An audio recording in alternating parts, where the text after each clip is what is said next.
தமிழகத்தினுடைய வருவாயை பெருக்குவதற்கான ஆலோசனைகளை வழங்க தனி குழு அமைக்கப்பட்டிருக்கிறது அப்படின்னு அரசாணை வெளியிடப்பட்டிருக்கிறது. முன்னாள் மத்திய திட்டக்குழு தலைவர் மான்டெக் சிங் அலுவாலியா அவர்களுடைய தலைமையில் இந்த குழு தமிழ்நாட்டில் செயல்படும் அப்படின்னு சொல்லப்பட்டிருக்கிறது.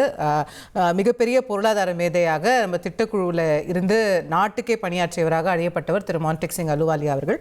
அவருடைய தலைமையில் தமிழ்நாட்டில் இப்போ இந்த தமிழகத்தின் வருவாயை பெருக்குவதற்கான குழு அப்படிங்கிறது அமைக்கப்பட்டு 3 மாதங்களில் அறிக்கையை சமர்ப்பிப்பதற்கான உத்தரவு கொடுக்கப்பட்டிருக்கிறது. அந்த குழுவில் இருக்கக்கூடிய அங்கத்தினர் யார் யார் அப்படிங்கிற தகவல்கள்லாம் அடுத்தடுத்து நமக்கு கிடைக்க பெறும் அப்படின்னு நினைக்கிறேன். இந்த அடுத்து இன்னும் சில நாட்களில் நம்முடைய தமிழ்நாட்டினுடைய பட்ஜெட் நிதிநிலை அறிக்கையும் தாக்கல் செய்யப்பட போகிறது ஆகஸ்ட் முதல் வாரத்தில். அதை நம்ம எதிர்நோக்கி இருக்கக்கூடிய நிலையில் இந்த மாதிரியான ஒரு புதிய அரசாணை தமிழக அரசால் வெளியிடப்பட்டிருக்கிறது.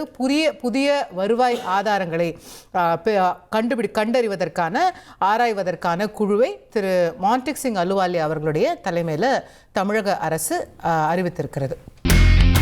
இனி செல்லும் இடமெல்லாம் செய்தி.